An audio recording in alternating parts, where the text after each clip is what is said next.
What's up? What's up? Here we are. What's up, man? What's going on, man? Live going out to the world. We are live? Yeah, we are live. Excited to have y'all back. Oh, Deryck's Good to see you obviously guys. back every month, but glad to have you back on the show. Don, I think we'll have a great show tonight. And tonight's topic, we will talk all kinds of things about night vision and how that may play a role in personal defense. And if it does, where does it fit, whatnot. Don obviously is a industry expert and one of the biggest go-to names in the industry when it comes to that kind of stuff, as well as you had all kind of experience on the sales side of things too, right, Don? Yeah. I was the law enforcement government sales director for Tactical Night Vision Company, one of the larger distributors and dealers out there. I'll tell you what, though, one of the things I know everybody likes to talk to me about night vision, and I joke around in my classes that, even if I was teaching a cooking class, somebody want to ask me, like, what kind of night vision should I buy? But I'm also a flashlight dude. I love flashlights. I got a flashlight right here. I got some stuff on my mind. Yeah, see, just it is right. You've got a headlamp if that counts. Oh yeah, I don't have one of those with me, but I'm at Rob's desk, so I'm sure there's one around here somewhere. Oh yeah, there's no telling what you'll be able to find. Yeah, I'm a little worried about. I don't want to look around too much. But now we should have an exciting show, on that. This show tonight is brought to you by Primary Arms Online Store. Definitely a place that we love. In fact, the Streamlight, came from Primary Arms Online not too long ago. I'm a big fan of these guys, but excited to have them sponsor the show. They make it possible. If you haven't been there, go check it out. There's definitely, or usually anyway, a discount code for first-time shoppers.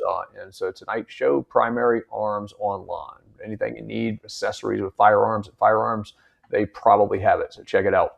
Guys, what's happening with y'all? I don't know much, but since you were just talking about Primary Arms Online, Rob got his shirt from Primary Arms Online. I saw you got yours, Barret. Don, did you get your tour shirt from Primary Arms Online yet? I got to look, man. I've been busy, and I be honest with you, I have some boxes that I haven't unloaded or unpacked yet. So, all right. Well, I can tell you, it came from FedEx, and it's maybe about yay big. I got Rob, like I was up there in St. Augustine working, and FedEx truck showed up, and since Ancient City's now just a training range, it's not always open. So a lot of times the FedEx stuff goes back, but the FedEx guy was there while I was there. And like I said to the class, I go, ooh, hopefully this is something for Rob from Primary Arms. So I got all excited thinking it was an optic.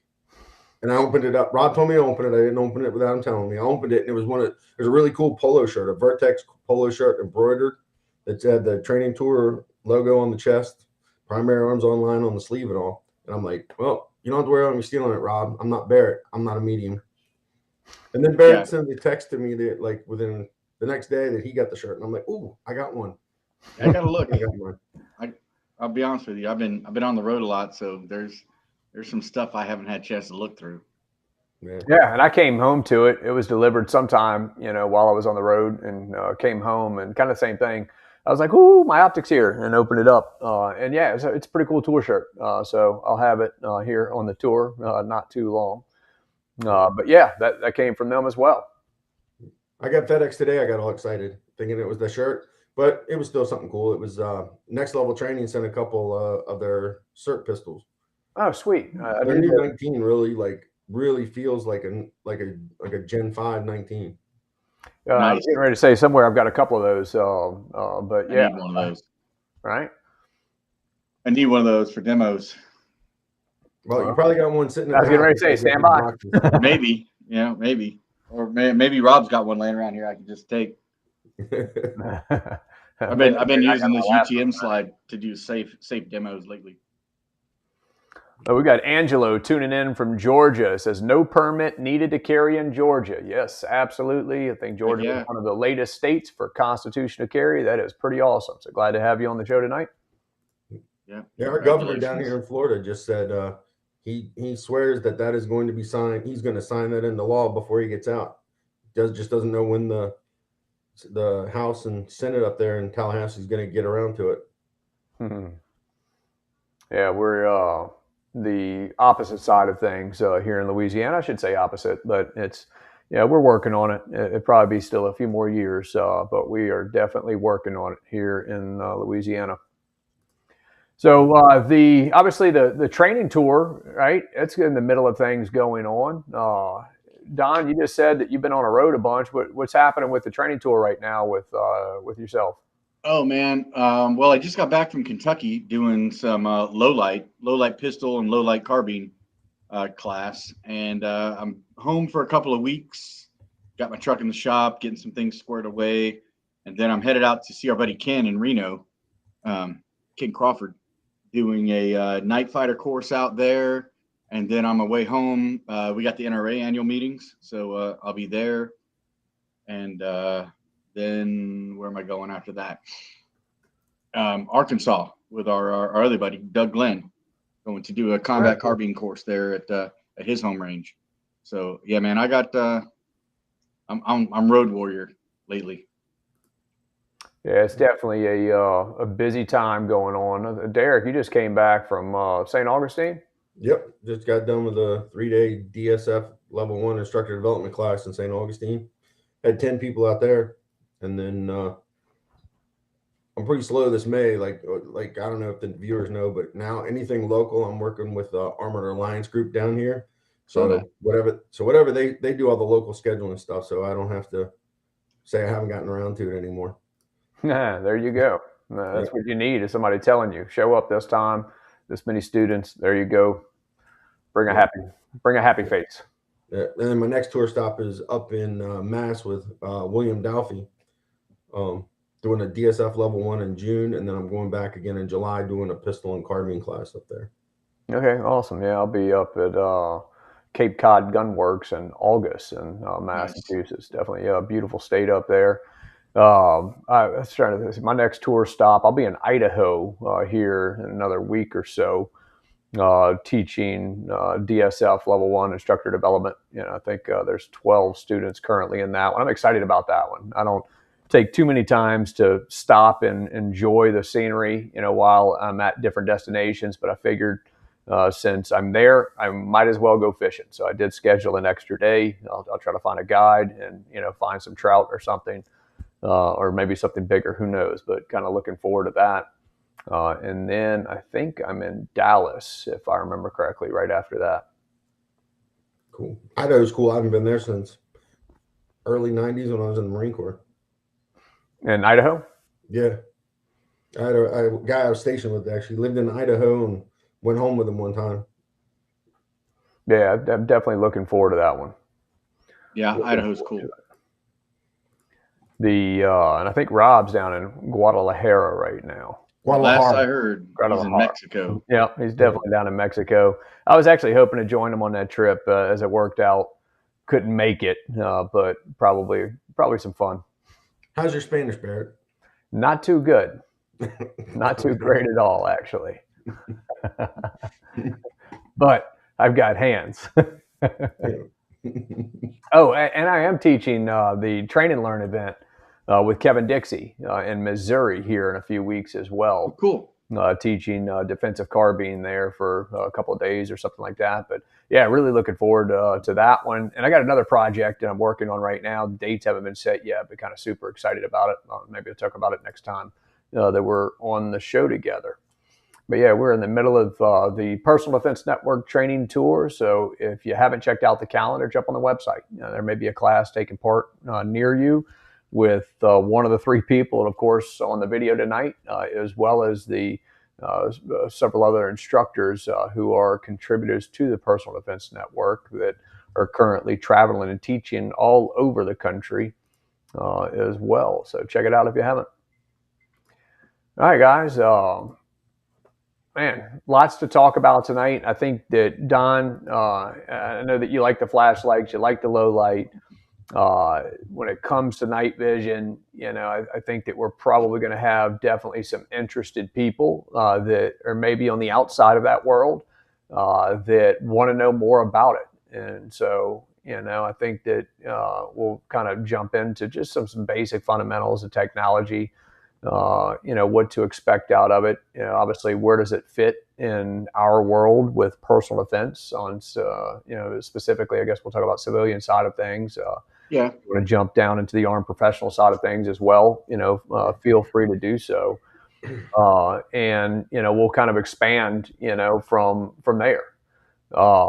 And, so if you had, if you had students that were coming to you that had never taken any sort of night vision class before, had not served as an armed professional or not served in a realm of being kitted out with that, and you're trying to talk about the basics, just let's talk about some of the technology involved with it. Yeah. I mean, first off, it's night vision is just the popularity of it is growing like never before. It's always been like a really cool kind of thing, and I would say it's one of the next big things for what I refer to as the shooting enthusiast.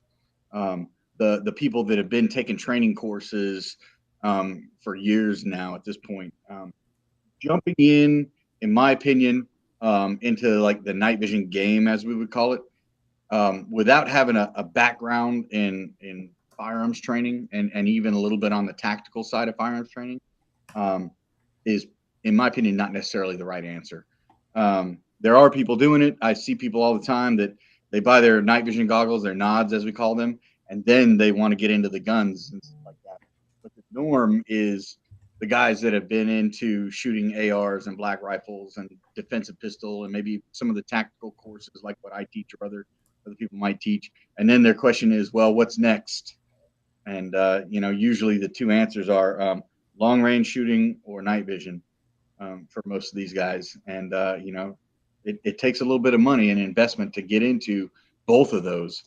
But, a lot of people are doing it in record numbers these days. It seems like I haven't seen this much like growth in sales in the industry, the night vision industry, ever.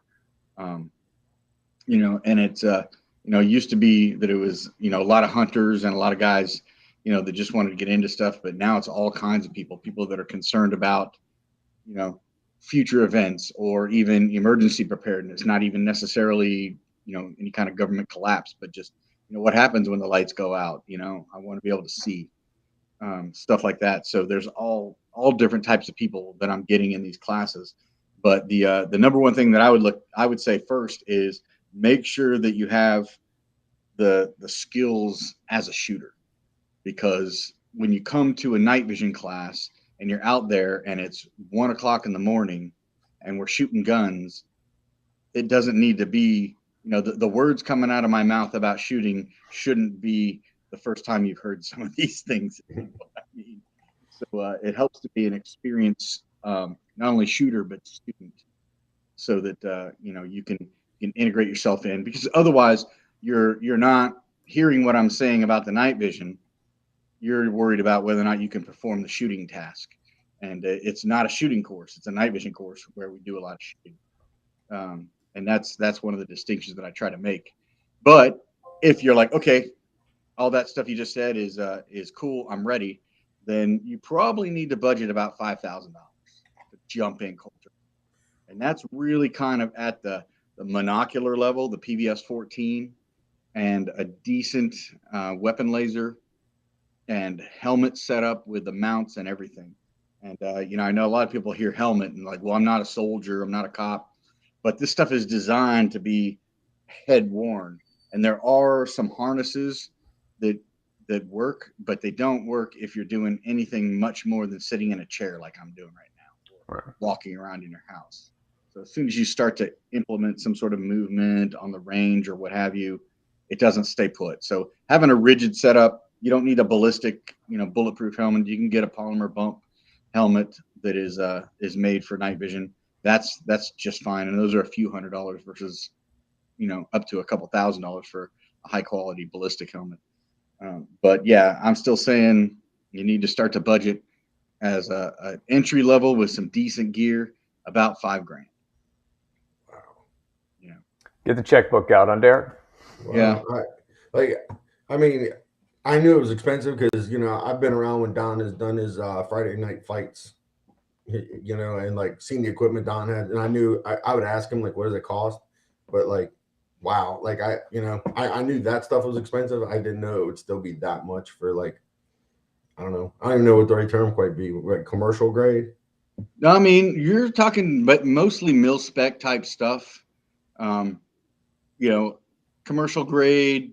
There's when you talk about the tubes inside, there is such thing as com spec, which is commercial spec when it comes to the data sheets that come with it, and that's a really big rabbit hole to jump down. But and that just means that it didn't quite meet mil spec for one reason or the other. Doesn't necessarily mean it's not great stuff. But yeah, it's just, you know, a friend of mine, James Yeager, once said, he's like, $1,000 worth of flashlights is better than $1,000 worth of night vision. And what he means by that is, for $1,000 you can't get anything decent when it comes to night vision. Yeah. You know, so at least you got $1,000 worth of flashlights. You could probably find an old Starlight scope and put it on the top of your M16. Yeah, right? you could. Back And the old if you had school. never looked through any other night vision, you might think that was really awesome. Right. But I mean, we have come a long ways. And when I say $5,000, we've been at that $5,000 mark for a long time.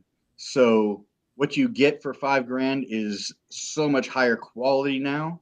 And also, $5,000 is not what it was 20 years ago.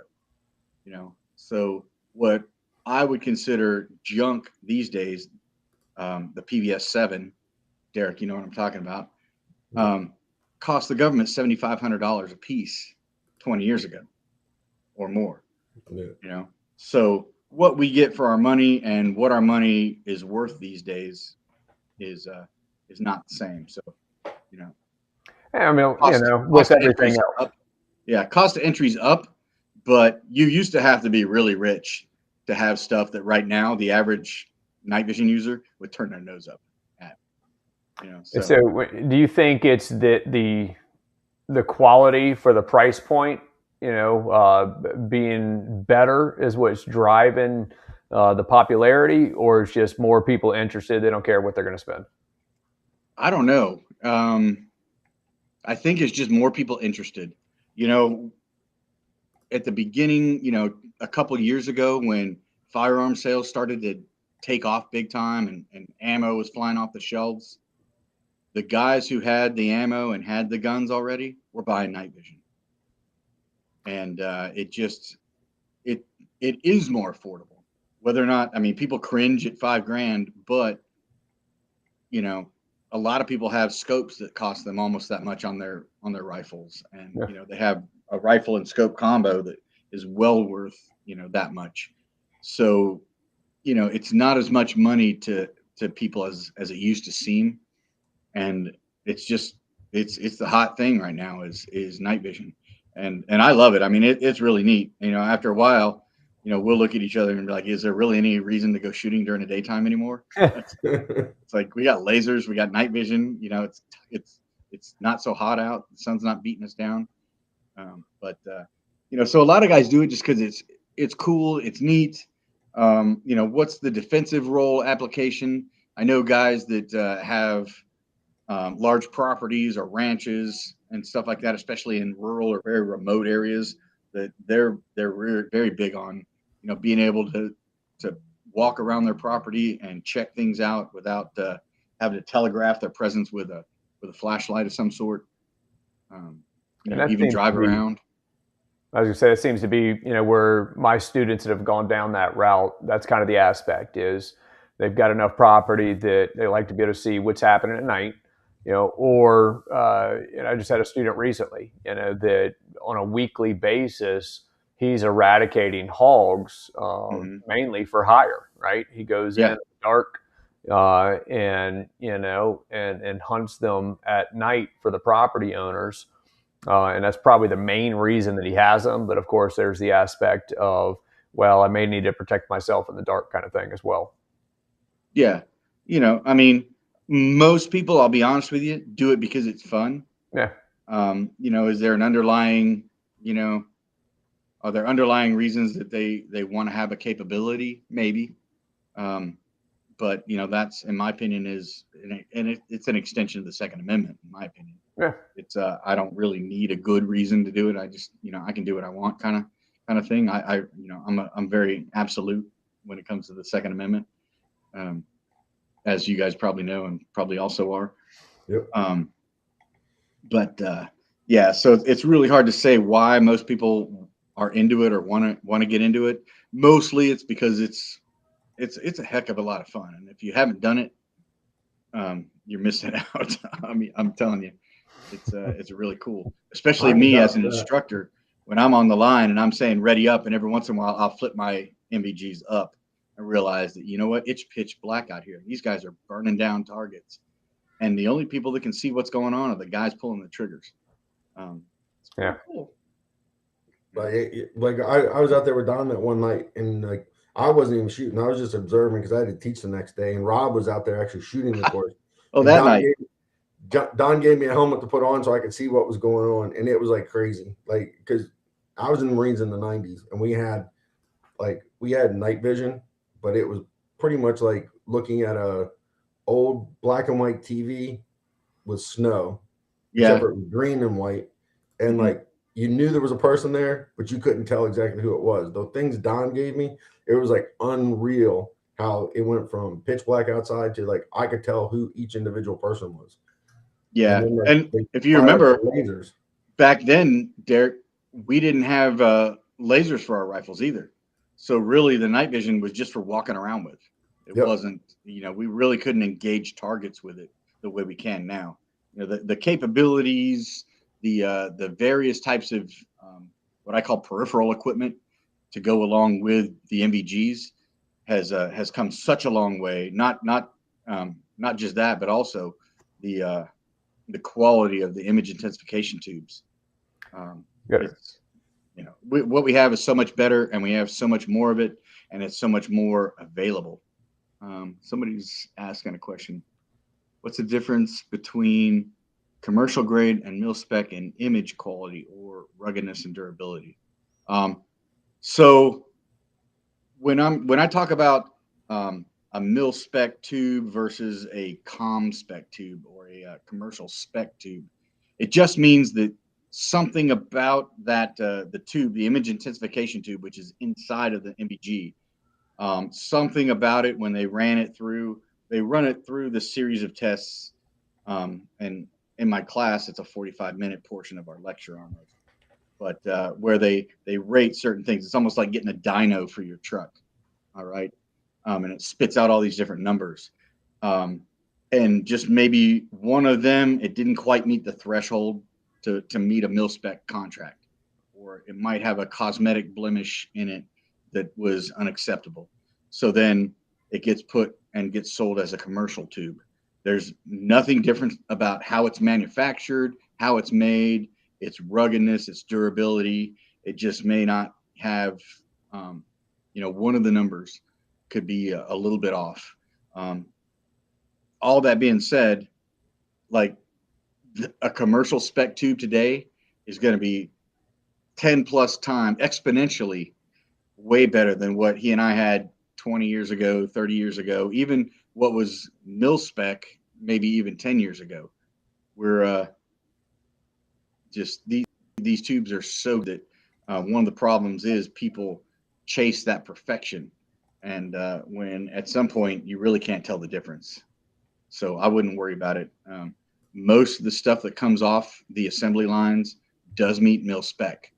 Some of the numbers that I heard back in the early part of the war was that one of the major manufacturers that had the contract for the PBS-14, I think it was up to like 80% of the tubes coming out of the factory at one point in time did not meet contract specs. So they were just going into bins. Nowadays, only like 2% don't meet the mil spec. So even if you get one that has a cosmetic blem, it still probably meets mil spec. It just might have a little speck in it somewhere. Just no big deal. The question is, would you rather have a Toyota Corolla with a perfect paint job or a Ferrari with a scratch? That scratch I could easily overlook it at that point. Yeah, I get over it. It's going to get scratched up as soon as my son mows the lawn, anyways. And, right. It gets too close to it. I look at my poor truck and I'm like, how did that happen? Where did that even come from? Yeah. Might as well just key it as soon as you drive it off the parking lot. Facts. That'd make Deryck change it in there. He'd turn around and bring it back to him. Yeah. Oh, but I mean, night vision is one of those really cool things. And there's so many awesome accessories now that we didn't used to have. And I'll say 5 years, but maybe it's been longer than that. But for a long time, almost forever, up until maybe about 5 or 6 years ago, what the consumer market was able to purchase and have was just whatever the military had, and whatever was left over, or whatever a dealer was able to buy from the manufacturer. There was nothing being made for what we wanted, or well, back then I was still on the job, but what the average everyday guy, the consumer wanted. Now, for a few reasons. One is just the popularity of night vision. The manufacturers are starting to see, oh, well, maybe we should cater to these guys and make some of the products they've been asking for. But also with the ability for small manufacturers to design and produce accessories, or with 3D printing and rapid prototyping and stuff like that, we're getting a lot of products that are coming to the market based on what the actual end user on the consumer side of the house wants. So it's really cool to see, because as those small companies, cottage industry, if you will, comes up with these products based on stuff like that, every once in a while those things filter over into military, because they see it. Those guys have social media too, and they'll see it in some sort of night vision Facebook group, and they'll be like, hey, we need to check this out, and they'll buy one for themselves. And before you know it, this little dude and his buddy in his garage that came up with a product, they're successful with some sort of military purchase, and that's really cool to see too. Just so that's sort of like how red dots on pistols. That was the evolution, right? Red dots on pistols really started in the commercial market, and then sort of made it got popularized. There were a few very specialized people that were using it and proponents for it, but the commercial market kind of came up with these and got them, made them popular, and kind of forced the industry to wake up and start manufacturing both pistols that are optics ready and optics that are designed to go on pistols instead of an afterthought. So yeah, you're right. And then now, what do we got? We got the SIG M17 optics ready. Yep. We've got another. Let's see, who is that? Warren Harrison making a comment about thermal versus night vision. Is that where do you see the two technologies kind of fitting with one another? Oh man, it's superior, not worth. What was his name? Warren? Yes. Warren. They are like yin and yang, or maybe yin and yang, whatever it is. They complement each other almost perfectly. The image intensification, or night vision, as we commonly call it, it is really good at target identification. So when I'm looking at somebody, I can tell who it is much easier with night vision. It's not as good at detecting. So like if a dude was standing really still behind a bush, I might not see him with my night vision. Thermal, just the opposite. Really good at target detection. If a guy is standing behind a bush, I'm going to pick up his heat signature. I'm going to see something right there. That's a person standing behind a bush. But I may not be able to tell exactly who it is, right? So, in a perfect world, I want both. And, the problem with that is they're expensive. So, but, it's not a thermal versus, it's a thermal and night vision is pretty much the answer. They do two different things. They both see wavelengths of energy, but one sees the thermal, the heat, and one sees more of the light, which it's all light. We could throw up a slide of the light spectrum and start talking about nanometers and wavelengths and stuff like that. But they both pick up different wavelengths of radiation, and therefore you're seeing a heat signature. Now, some of the really expensive, really good quality thermal, you can differentiate, between different types of animals, and guys that know what they're looking at can tell whether that's, a German Shepherd or a coyote or something like that. But it's got to be really, really good, or I have to really know that person to tell who I'm looking at with thermal. But it's easier to hide from night vision. So I hope that answers your question, man. It's they're very different technologies that almost perfectly complement each other in my book.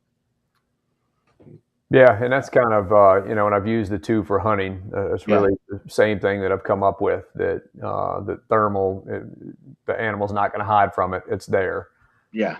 But get a little bit more detail on the night vision to be able to make out exactly what it is without being really familiar with the pattern. Yeah, if you're out there where you live and you're hog hunting, you can pretty much tell that's a hog out there, Right. And that's because we only have so many animals, right.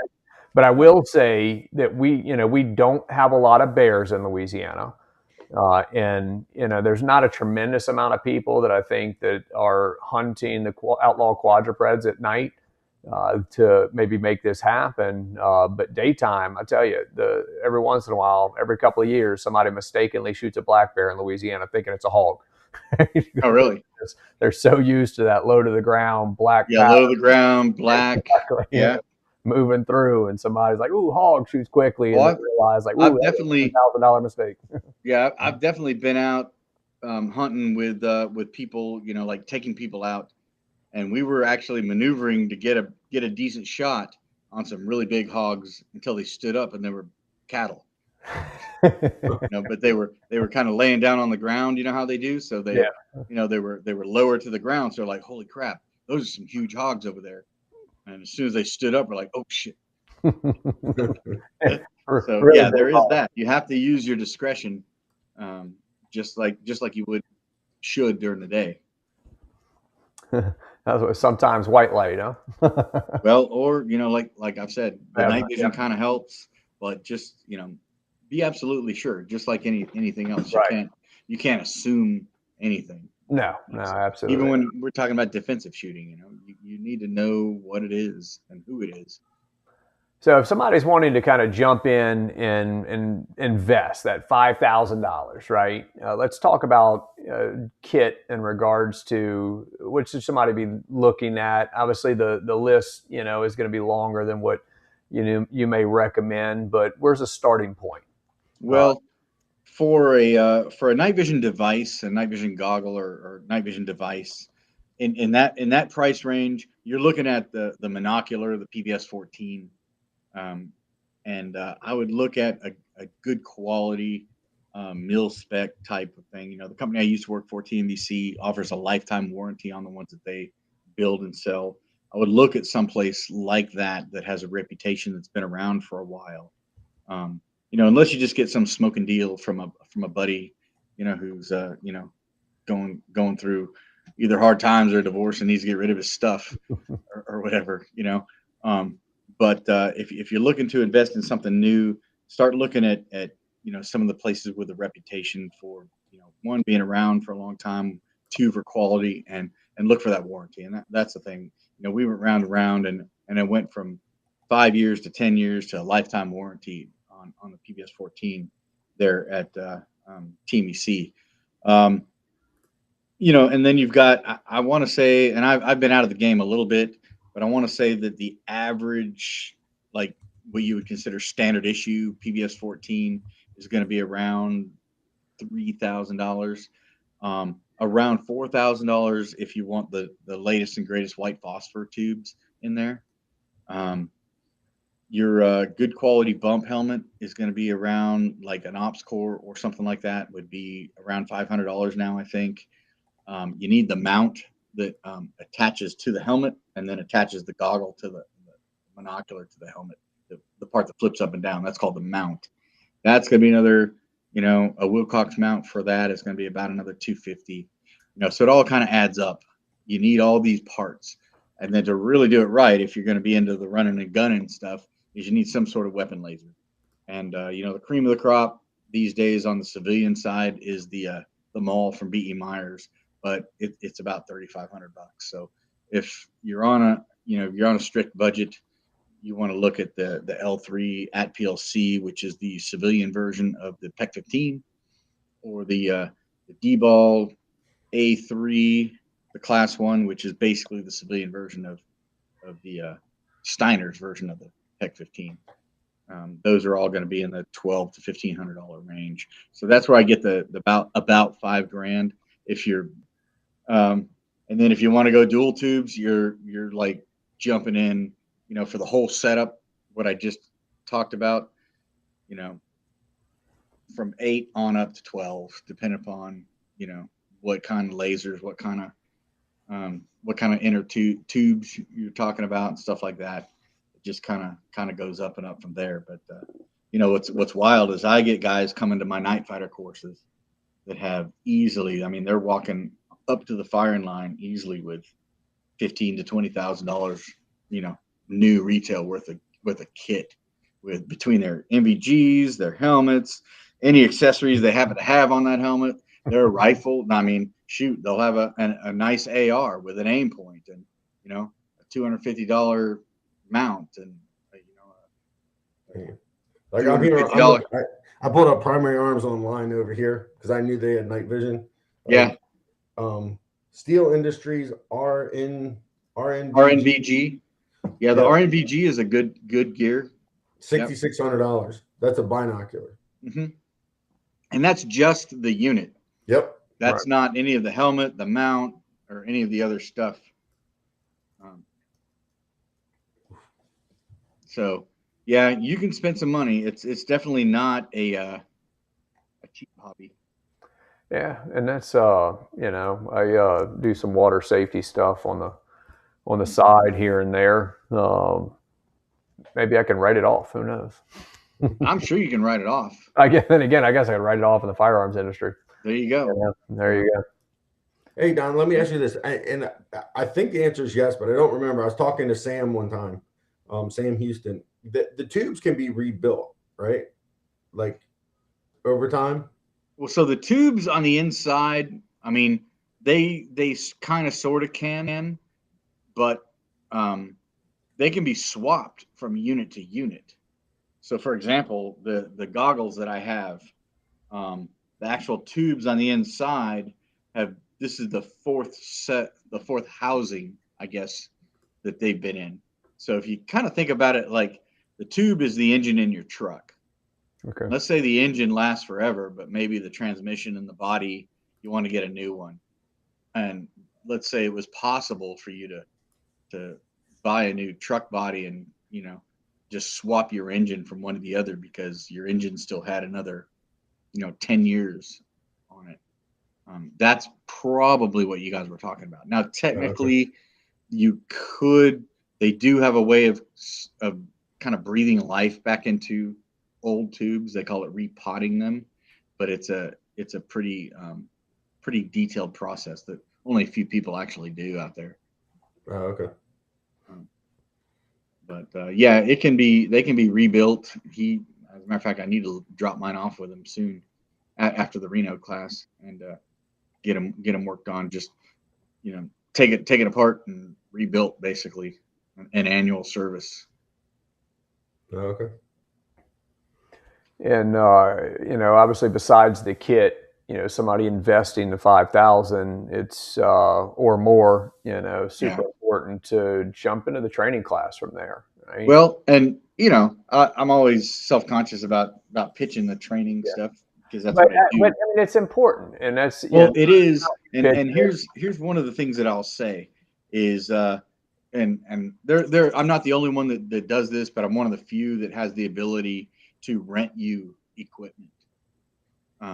So we have at this point, I think 10 complete sets of rental gear, and for a 2-day and night fighter course, I think we're charging $250 or $200. That's it.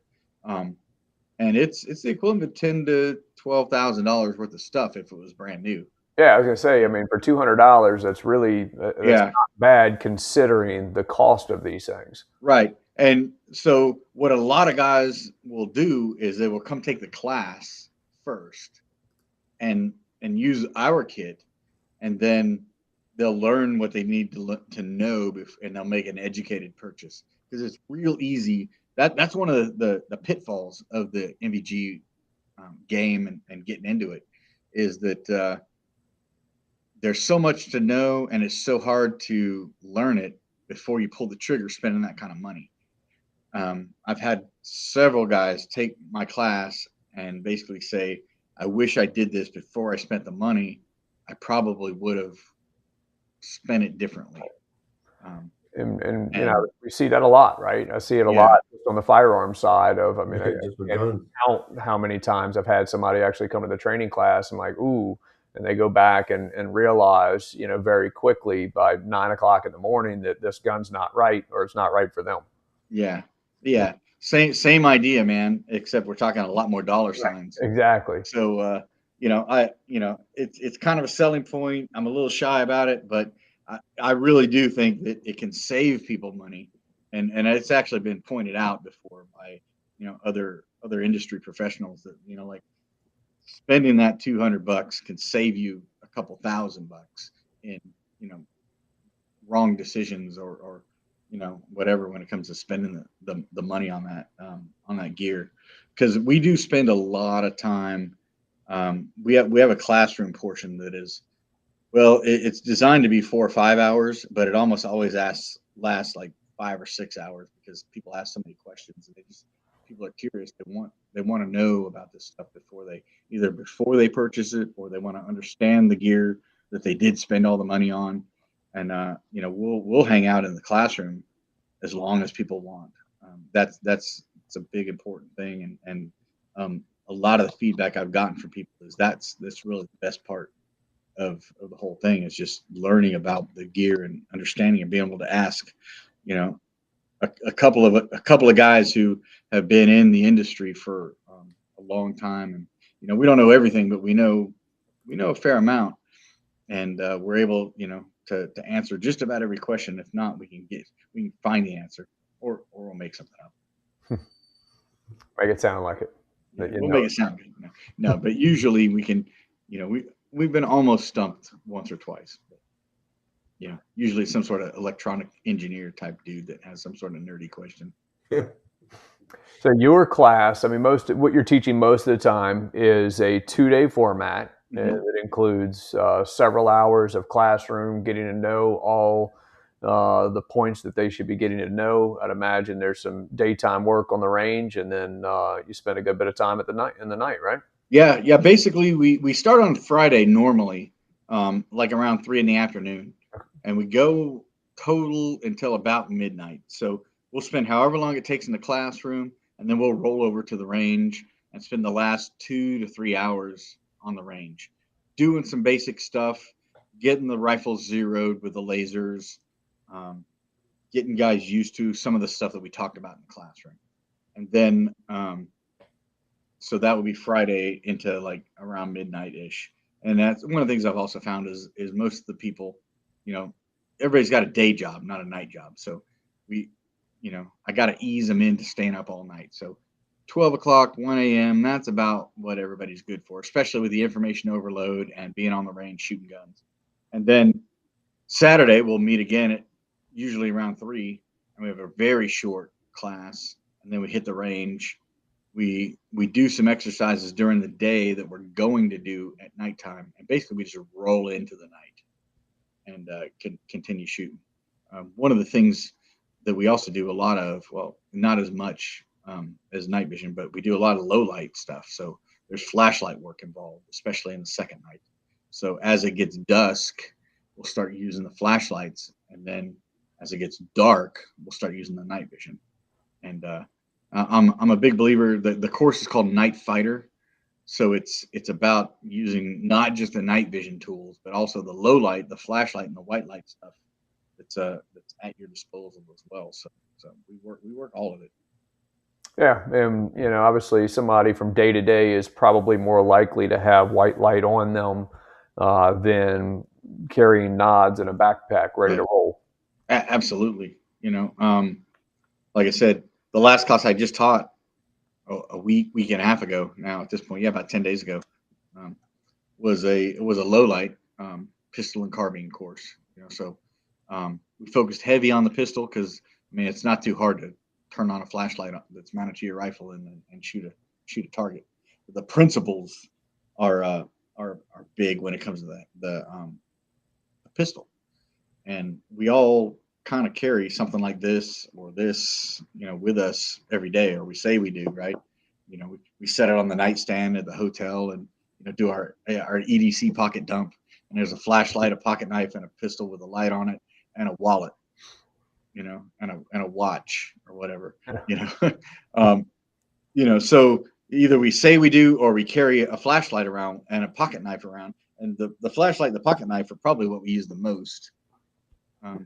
That's I always kind of joke around that I've carried a pocket knife since I was old enough to get sent home from school at like 7 years old with one or something like that. Yeah, I've always carried one, and I use it almost, if not multiple times a day. And same thing with a flashlight. It's rare that I don't have a flashlight on me, and I use it throughout the day just for everyday tasks. Not that I'm running through trying to clear my house or something, but just for everyday stuff. A flashlight's part of my life. And it has true. You could go into a room and it's dark and you don't know where the light switch is, and whip your flashlight out and shine around and find, there's so many uses for a flashlight. And we talk about, we're gonna carry this thing with us, and this is our EDC, but how much do we practice with it? And I've done a couple, I think, videos on PDN about, you don't have to wait until it's dark out to practice with your flashlight. If you're going to practice certain handheld flashlight techniques, you can do that during the daytime at your range. You can do all these different things, and practice turning it on, turning it off, all that stuff, just without having to have it be nighttime. And that's a lot of what I do in like a low light pistol class is make guys shoot. It could be 3 o'clock in the afternoon, and I'm making them shine their flashlight at their targets. Yeah. I remember I was watching one of your low light classes. You were doing that during the day with the pistol guys, probably like a couple years ago. Yeah, it was. I think it was red dot pistol with a low light component. Yep. I was working on the other range. And that's, I think every low light class I've taught, we spend a good bit of the work learning it, developing it during the daytime before the lights ever get turned out, whether it's an indoor range or an outdoor range for that matter. Yeah. And, I look at it from an instructor standpoint.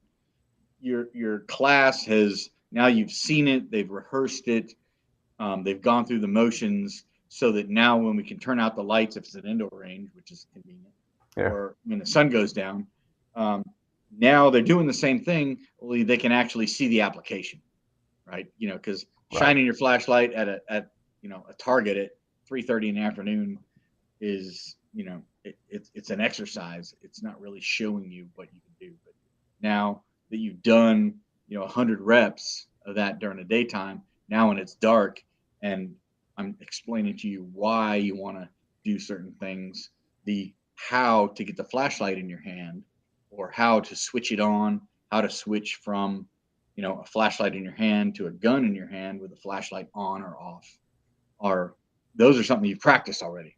So now we're just practice on leveraging the light to our advantage and helping us out with that. So that's to me, that's actually probably more important. Than, as much as I love night vision, on the defensive aspect, the low light, the flashlight stuff is a pretty big deal, because there's been too many instances of mistaken identity, and there's no real good reason for it. Even a cheapo flashlight, not that this is a cheapo flashlight, but you can get inexpensive flashlights for not a lot of money.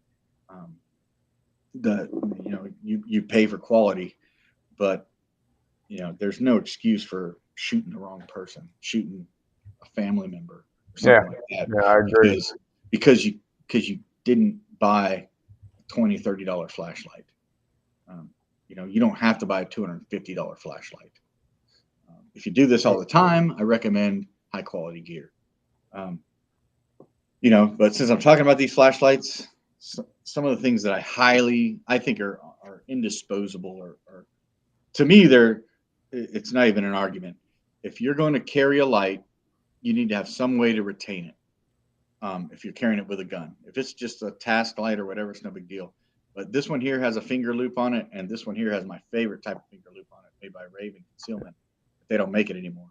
And all I do is, if I pull this out of and it's got a clip, so I can clip this in my pocket, and all I do is stick my finger through there. See how so that I've got it in my hand, I can, where's the camera? Right there. I can shine it. But if I need to put a pistol in my hand, I can do that.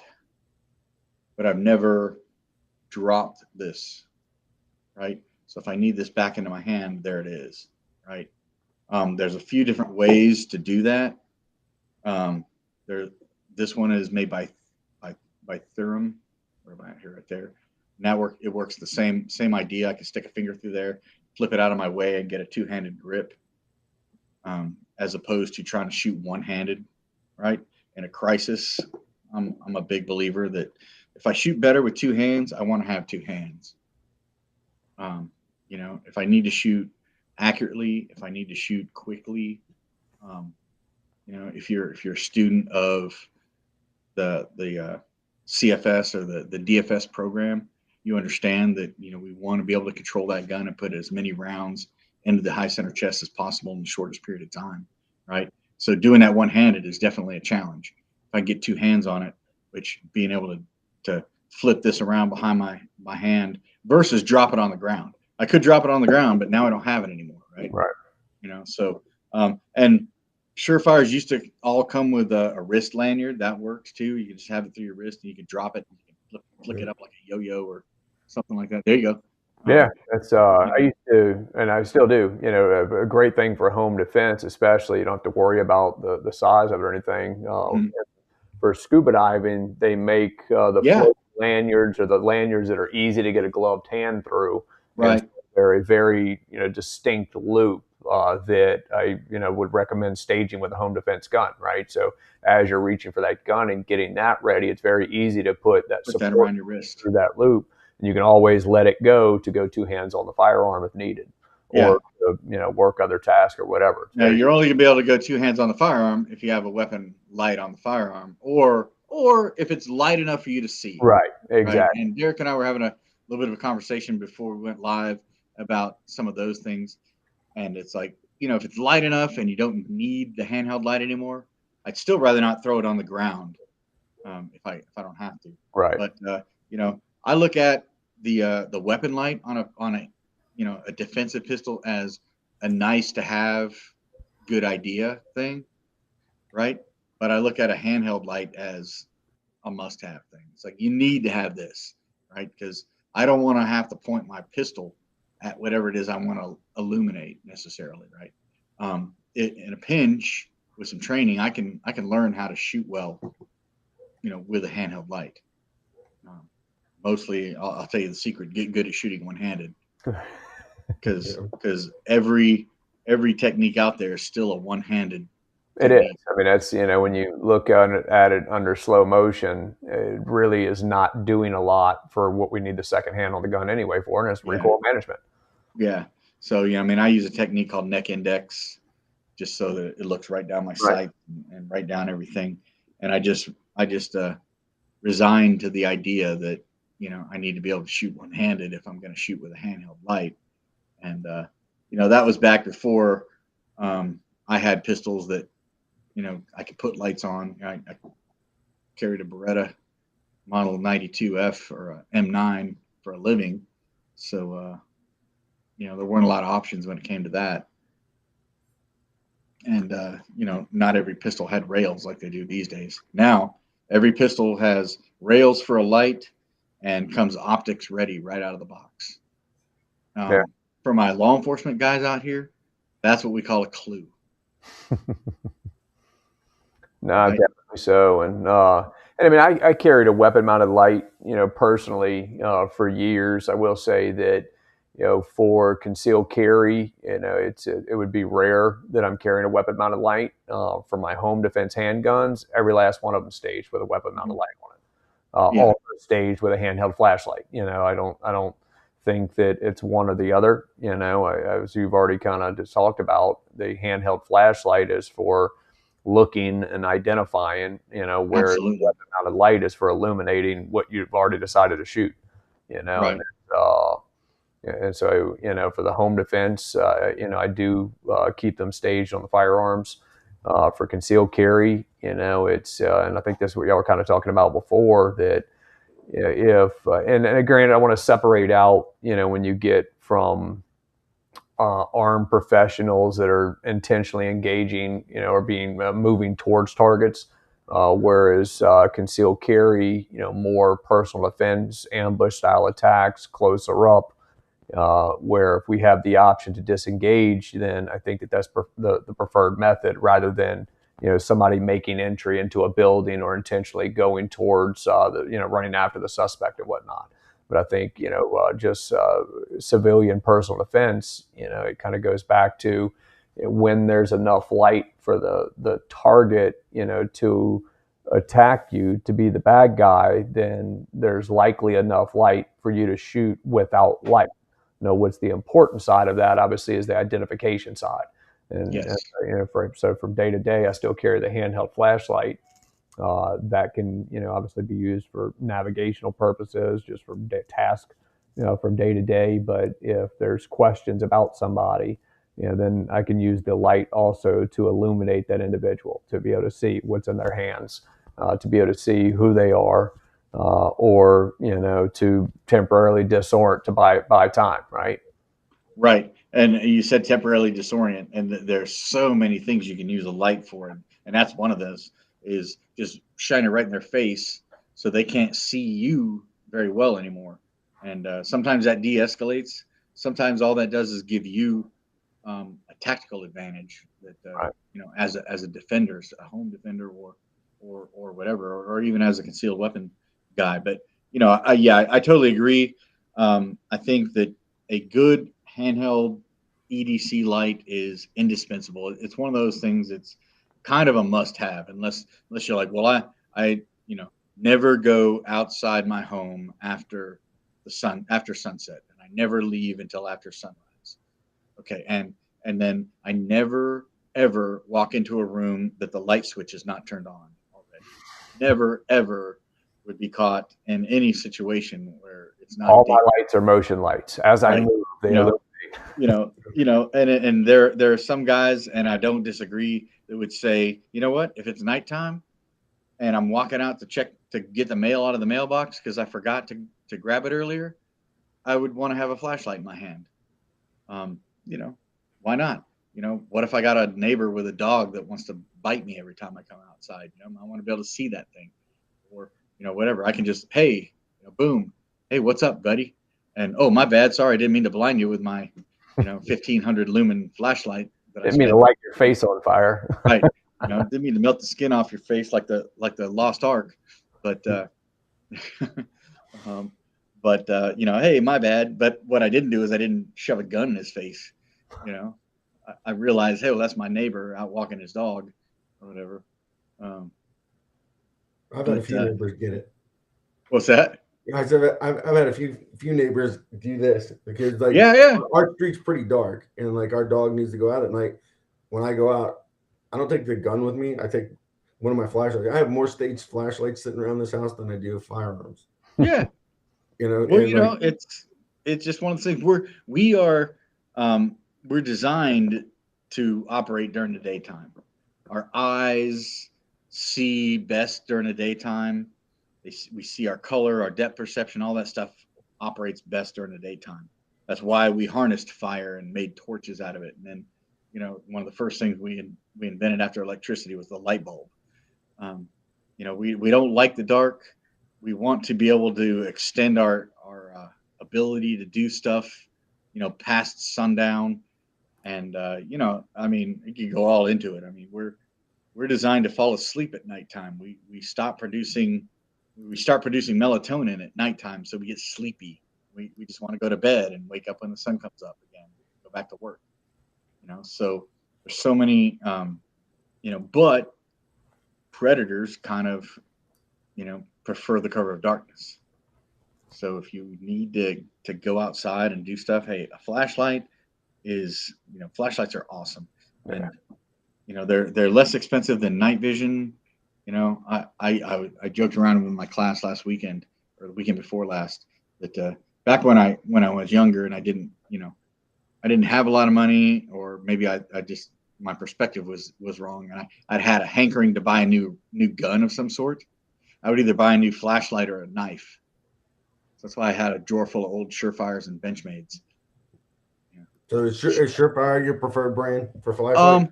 They're the three top dogs right now, in my opinion. I like them all. I'm not too big of a discriminator, but I use a lot of Surefires. I use a lot of Stream lights. I use a lot of mod lights, and I use a lot of cloud defensive lights. Those are the three or the four. I'd say top tier, go-to lights. Stream light more so for the handheld stuff. Surefire makes some of the best and legendary reliable weapon lights, but mod light and cloud defensive are two of the up and coming. Yeah. They're kind of the guys that are pushing the limits when it comes to lumen output and candela and stuff like that on the weapon lights especially, and the handheld lights. So I wouldn't say I have a preferred these days. I have a Pelican case that I carry around with me that have pretty much all of them. Right. Cool. Yeah, I think the majority of mine are Stream lights. Yeah. I get a ton of Stream lights are more affordable. They're pretty prolific. I got one. I had one mod light, but there's something wrong with the plunger on it. Like it worked fine, and then out of nowhere, the plunger on my mod started. Was it one of the handhelds or the weapon lights? It's a weapon mounted. It's for weapon mounting, but I don't actually have it mounted to a weapon. Yeah, I'm sure they'll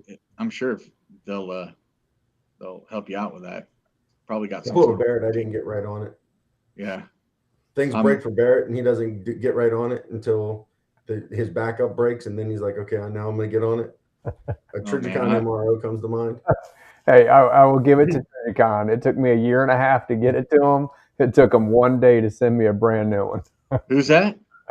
Trigicon. I had an MRO that had some issues with battery contacts. It's going back a few years ago, but it sat on my desk. It took me a little while to finally send it in, but I called him up. I sent it in, and when I promise you, I got a shipping label or shipping number within 24 hours, and had a new site in the mail a new light in the mail within probably 2 days. They were spot on. That's the thing. Most of these companies out there are very responsive. Not all of them. I buy plenty of my own stuff, and I assume most of the people at customer service don't look at my email address and be like, "Oh God, Don Edwards, we got to get his stuff out right away."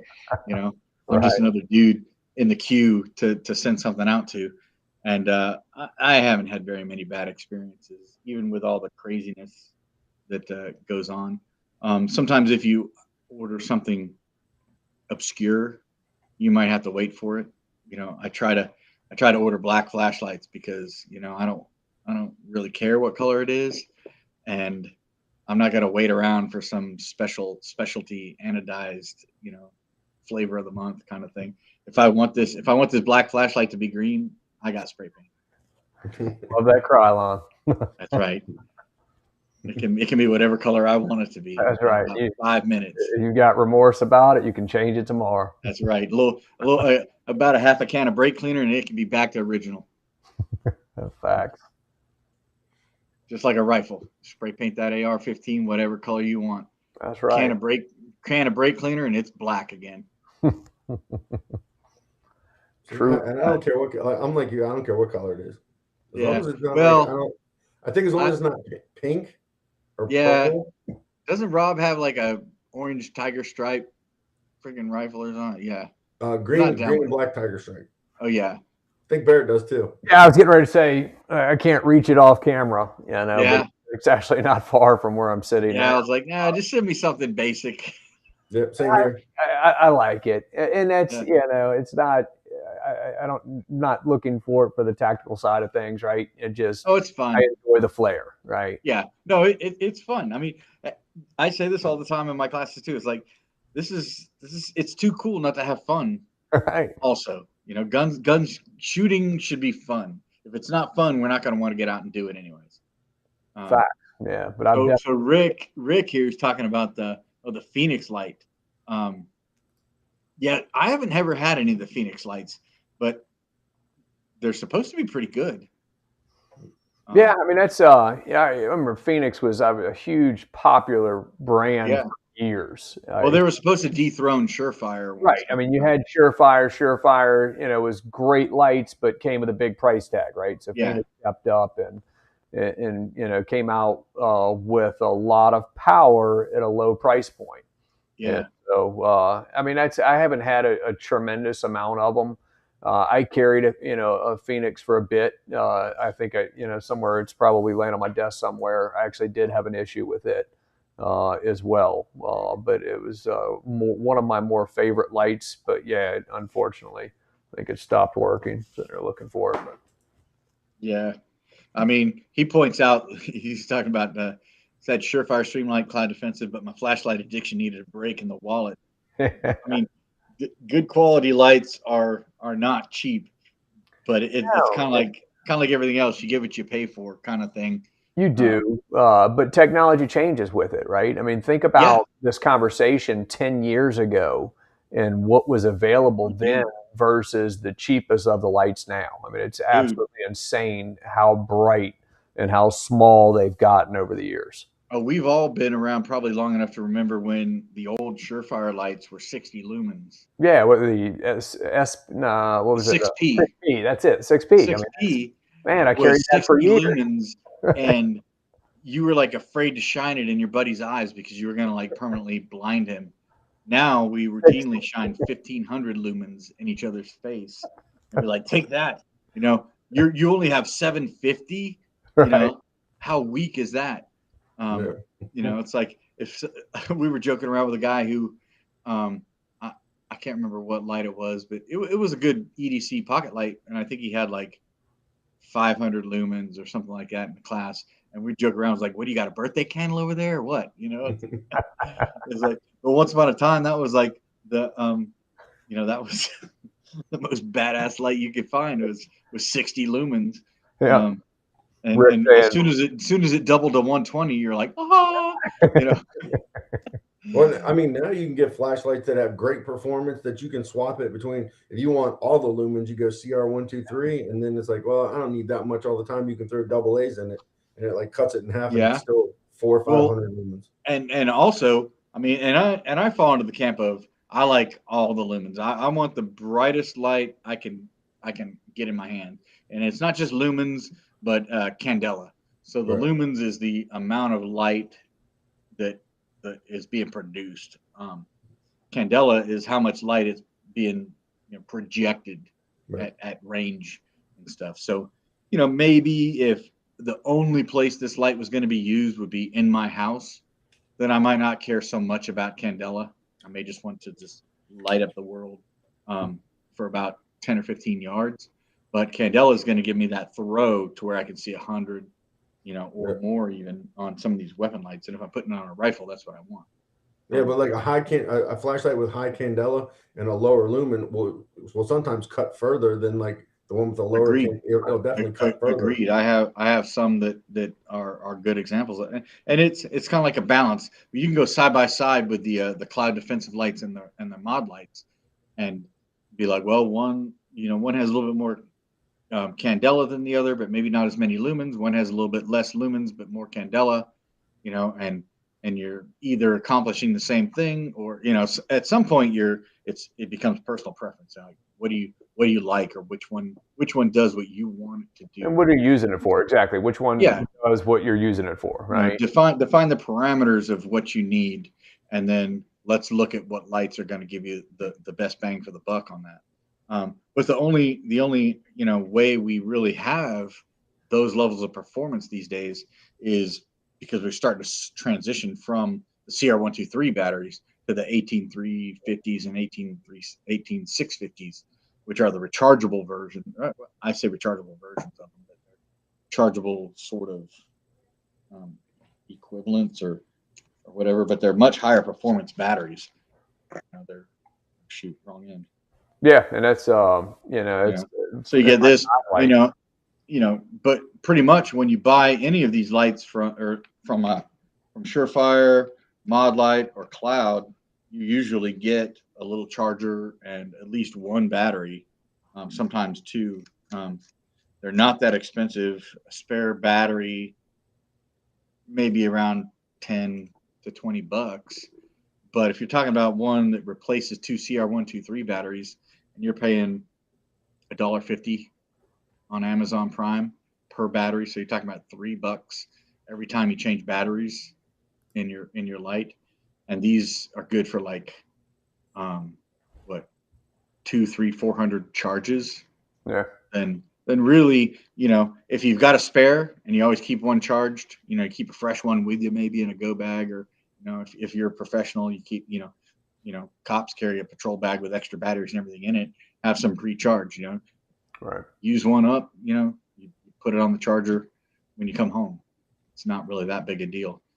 But yeah, Rick's talking about dual fuel is a great option because you can throw either or in there, and that's a big Surefire thing.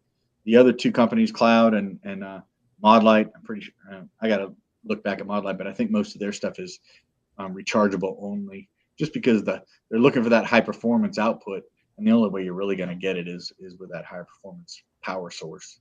Yep. But it's cool. Guys are pushing the envelope on stuff, just like on firearms and optics and everything else, trying to make a better mousetrap. Absolutely.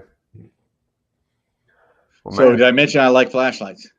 Yeah. Me too. Like I said, it's, part of everyday life. It's they should be anyway. Really. Yeah. If you get into guns, you usually end up into flashlights and knives. Yeah, they kind of all go together in my book. Facts. Yeah. They do, but go back to my childhood. Flashlights and knives are always a thing, and flashlights and knives are like the gateway drug to firearms. Right. I can't tell you how many, for years, I had like the massive 6-cell, 6D cell mag light. Yeah. That thing was a beast. You had to rest it on your shoulder because you couldn't hold it up. I never had a 6-cell. I think the biggest one I had was 3. Oh, yeah, I was chasing those lumens.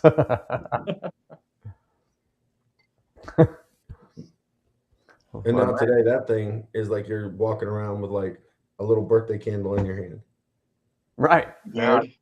Now you got this little thing here in your hand that like would melt it. Exactly. Yeah, my next flashlight, I'm going to make sure I'm going to actually find the switchback that fits the next light I buy, because I've never owned a switchback. They're cool. I'll tell you what, man. I really like something more like this right here. Can you see that? Yep. Raven quit making it. I'm told that maybe they'll bring it back in a version 2.0. But I like it because it just kind of flops out of the way when you don't need it.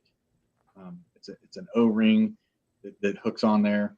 I do some of this myself. I didn't bring one with me out here. But I'll take, those hose washers that you get at Home Depot that are it looks like an O-ring, not like a traditional hose washer. Yep. You could take that, and you could take a large keychain ring, split ring, or a smoke grenade pull ring if you have stuff like that laying around like I do. And you can roll that O-ring over your flashlight and then attach the keychain ring to that and make something very similar to this. Only this is the metal ring, and that is the around it is the rubber O-ring.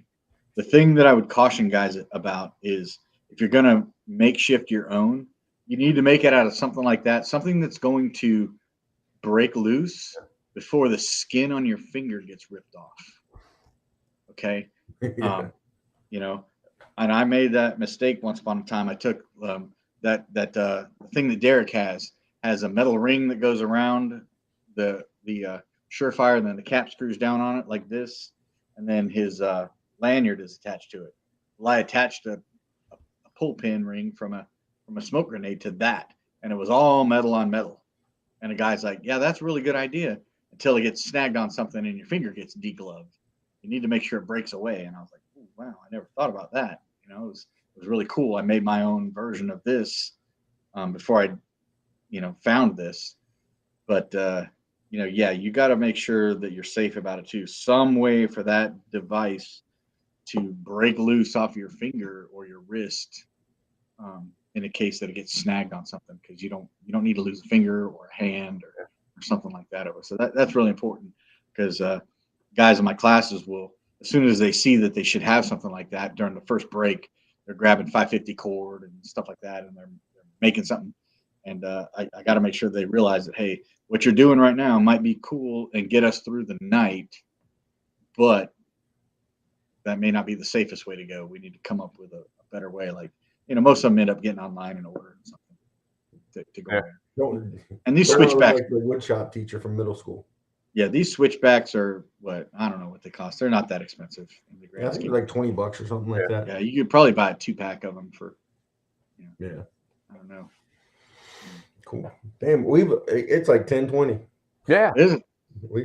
Well, 9:20 in my time, but yeah. Dude. Well, like I said, I could talk about night vision for 6 hours easy. Right. No. I think we've covered some great content tonight, so much appreciated. Well, cool, man. John's class. I was an observer once. Next time I'm around them, I'm actually going to shoot it. We're going to hang out.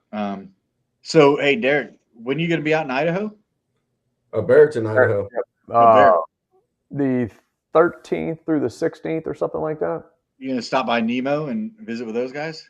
Oh, you know what? I need to. Yeah. Bring your Tiger Stripe rifle with you. Yeah. Barrett's going to walk away with something with a cool rifle.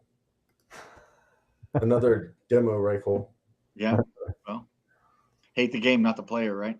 Yeah. Absolutely. Well, cool, guys. Like I said, I think we've covered some great content tonight.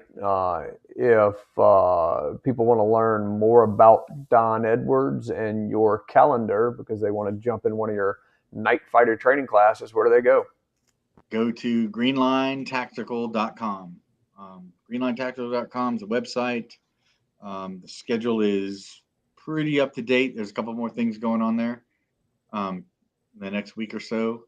Also Instagram, Greenline Tactical. Try to keep up with that stuff. Facebook, all that good stuff. I'm not as social media savvy as some of you guys, but I'm savvy. I'm just not as good at. I'm not as dedicated. I get dedicated for a couple of days and I get distracted. Yeah. I go in spurts. You get busy, but no, a lot of updates and changes coming on. Not just the schedule, but a lot of events. I have a big thing in November. We call the Night Operations Summit. It's going to be in South Carolina at a big training facility. It's mostly night vision related. We do have the schedule set up to where you could show up and do a low light type of class every night, but it's 3 nights, symposium style night operations shooting stuff. So there's I have several instructors that work for me, and they'll be teaching, and then John Dufresne, a buddy of mine from Kinetic Consulting, will be one of the guest instructors. Another guy named Chris Sizelove will be also guest instructors, and we got lots of awesome sponsors and stuff like that are going to be there and be part of it. A lot of them big names in the industry and stuff like that. So it's going to be lots of fun. 3 days and nights of shooting at night and camaraderie and learning and stuff like that. Maybe some brown water being drank. You said that was you said that was South Carolina. What were the dates? It's the weekend prior to Thanksgiving. So like the 18, 19, 20, something like that. It's in a place called GTI, Government Training Institute in Barnwell, South Carolina. All the information is on my website if you guys are interested, greenlinetactical.com. It's called the Night Ops Summit. It's going to be tons of fun. I can't wait. I've been wanting to make this thing real for a few years now, and I'm super excited about it. But other than that, lots of things, looking to move into a new facility. So I have a shop and my own studio, so I don't have to pirate Rob's and all that. Awesome, Don. Well, man, maybe I'll even have a cool backdrop like you guys have. Barrett's is virtual. Mine's actually real because Barret we use Restream, so I need like green screen and all this other stuff to make it happen. So I actually have to put this thing up and down. That's a good idea. I mean, to be fair, there is a screen right behind me. Blank screen? Well, it's green, and so I overlay the graphics, but I still have to set everything up. So yeah, I'm too caveman to know how to do that stuff. I'll go with Deryck's plan and just get somebody to make me a banner. Right. Hang right there. There you go. But, awesome, guys. Y'all have a wonderful night. Same, man. Any last thoughts, man? Good to see you guys. Yeah, you too, man. Thanks for coming on with us. Thanks for making the trek. Glad we can make it happen. Awesome. Absolutely. Thank y'all. Thanks, everybody, for tuning in.